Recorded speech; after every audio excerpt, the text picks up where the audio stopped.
Howdy again, everybody. We're coming up on the home stretch of my top 25 favorite horror movies. Today, I have some that you'll probably be like, right on, I love those. And then some others you're going to be like, what the hell? What the hell? Those are towards the top of your list? Oh my god, unsubscribing. Well, stick around with me. Maybe you'll see why I like them, or maybe you'll just be like, oh damn, well, I hate them even more. I don't know, stick around and find out. Number 10 is actually a made-for-a-premium channel movie. What I mean by that is it was originally made for Showtime back in the late 90s, early 90s. So this was a movie made back in 1993, and I remember catching it on a free preview weekend for Showtime. It has ended up becoming one of my most favorite thrillers. So it's more of a thriller, not exactly a full-on horror movie, but I love the hell out of it. It's called When a Stranger Calls Back. And actually, what I just found out recently was this was it was partially an inspiration for Scream, the very beginning of this movie. So if you like Scream, you should love the beginning of this movie, and I'm not kidding you. Because we start off, I'm gonna spoil, actually I'm not really spoiling it. The very beginning of When a Stranger Calls Back has a babysitter, Julia, and she goes over last minute. And, you know, this was before cell phones, obviously, it's 1993. I mean, cell phones were around, but, you know, those were the big bulky 80s things. So she's in there, she's watching two kids. The kids have already been put to bed. And there's, you know, a knock at the door. Hi, my car broke down. Can I use your phone? She's smart. She doesn't answer the door, you know. She's just talking through the door. And so she calls, basically, AAA. Something like that, you know, a towing service. And, you know, goes through this work, but this guy keeps coming back, and it's creepy.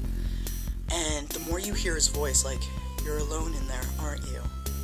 You know? And you're just like, oh my god, get out of there, Julia. You know, it's like, get the kids and get out of there, call 911. But then the phone stops working. Things start getting moved around in the house, so you know someone's messing with her. Someone is inside the house. And that is when the movie just becomes insanely awesome. I swear, the first 15-20 minutes of this movie are insane. Insane. I highly recommend it more than the opening to Scream. I love it that much. It really is an amazing movie, and I think it's been getting more and more difficult to get this movie.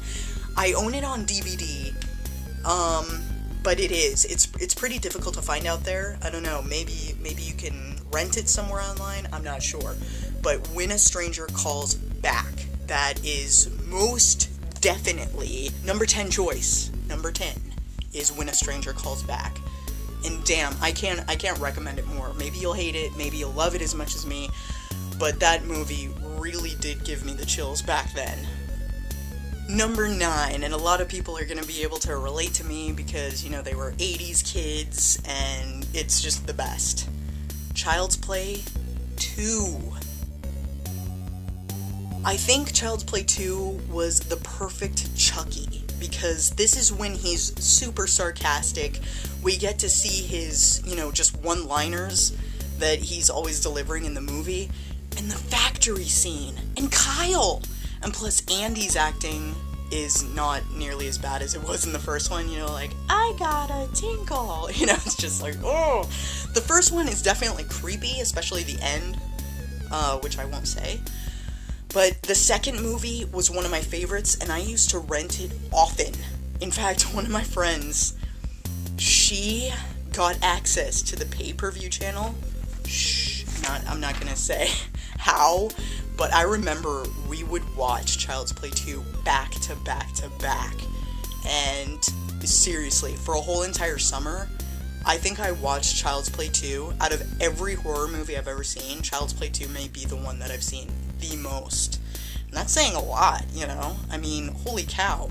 But yeah, Child's Play 2, I feel, is the perfect, iconic Chucky. He's not over the top cheesy, it's like just the right amount.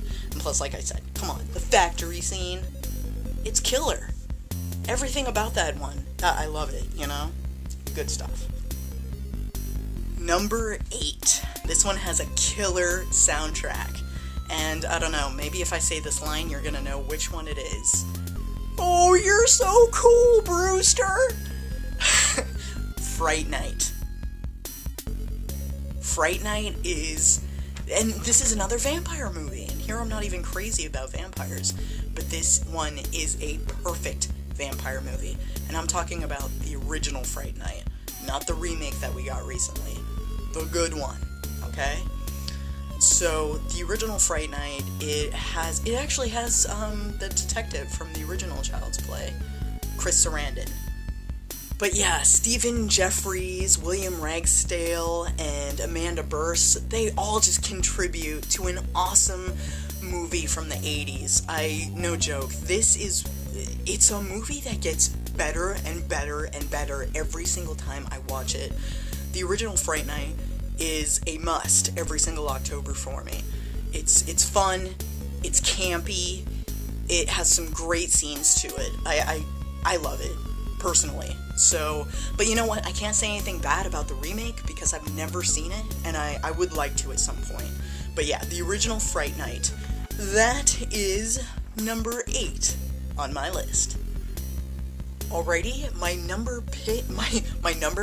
my pick for number 7 is The Fog. And it is the 1980 version. Oh god, the remake is so bad. I'm talking about the one that has Jamie Lee Curtis, Tom Atkins. I mean, it even has a good portion of the cast from the original Halloween in it. How cool is that? I mean, we have Annie, Laurie, Sheriff Brackett, but it's a great cast. I mean, this Fog, it has Adrienne Barbeau as, you know, the radio DJ, you know, the announcer with the sexy voice. I have no idea, like, what, I'm on a phone or something. Anyway, this one is just, it's terrific. And then, if you really notice in the movie, some of those scenes are shot in reverse, because, you know, the fog disappears so quick that, you know, they would load up on the fog, and then in the scene where Adrienne Barbeau is up on the lighthouse, everything is in reverse, so the fog is rapidly disappearing, you know, and the pirates in the fog, you know, it's absolutely just a super awesome and eerie story, and since it's, you know, fog, it really feels like you're watching an October kind of movie. The music is terrific, the feel is awesome, and like I said, 1980, so we're up there in really good, you know, horror movie times. But yeah, like I said, Tom Atkins and Jamie Lee Curtis, this one is a winner, unlike the remake. So yeah, I highly recommend the original version of The Fog. It is a classic, and everybody should see it at least one time. And if you think it's boring, well, I don't know what to tell you. You have bad taste. No, I'm just kidding. But yeah, the original Fog, it's a classic. It really is. Okay, my number 6 pick, no one, well, I'm not gonna say no one, but not a lot of people are going to agree with me, because I know it is a super hated horror movie. This will give you a tip as to what it is. Michael Myers isn't even in it! Why is it in the franchise? Yes, people. My number 6 favorite choice, and the only horror movie franchise to appear twice, 2 times, in my top 25. It's Halloween 3, The Season of the Witch. The reason I like this movie so much, because it is one of the very few out there that seriously feels like Halloween. It has an amazing soundtrack. In fact, I kind of prefer this soundtrack over the original Halloween soundtrack. It's so much fun, filled with synthesizer, you know, happy Halloween, happy Halloween, Silver Shamrock. Yeah, that song will be stuck in your head for days, maybe for the rest of your life. But I swear, I love that stupid freaking song, and every time it's on, it's just, it's just such a fun, stupid little movie. And I'm also curious, how many of you out there think that Ellie is always a robot? That's all I'm gonna say. Yeah, that's kind of a big spoiler, but how many of you out there feel that there's just something off about Ellie the whole entire time? And watch for the signs. Watch for the signs. Wow. Where would you like me to sleep, Dr. Chalice? That's a silly question, Ellie Grimbridge. Yeah, I know I'm messing that quote up, but wow. Wow. And Connell Cochran is just such a great villain. I don't know, just everything about this. And also, what is your favorite mask? What is it? Because mine is the pumpkin. The bright orange jack-o'-lantern mask. I swear, this movie, every single time I watch it, I love it more and more. And this one is a must-watch every single October for me. Like I said, the soundtrack, the cast, it's just so fun. The look of it is terrific. I mean, seriously, people, I don't know why there's so much hate on this movie. There's just so many positive aspects to it. I mean, Halloween wasn't meant to always be Michael Myers. It was supposed to be a different story every single time, and I kind of like that idea. As much as I love many of the Halloween sequels, I think I would have liked to have seen what John Carpenter kind of had planned. You know what I mean? So, honestly, Halloween 3 is just way up there, and I have never not liked it just because Michael Myers isn't in there. And for all of you whiners out there, technically, Michael Myers is in there. They show clips of the original Halloween. That's one. And number two, how many times do we see Dick Warlock in there? That is technically like seeing Michael Myers like a million times. And yes, he's in there so many times, it's unbelievable. So there you go, people. Michael Myers is in it. He is. Anyway, those are my choices for 6, 7, 8, 9, and 10. So, I hope that you guys are liking my list. Maybe you're fully hating me right now, but they are near and dear to me. They are my personal top 25. And also, when I was thinking about it, I did leave out some of them that are pretty important to me, so I may have an honorable mentions list also at the end of all this. But I hope you guys are having fun following along.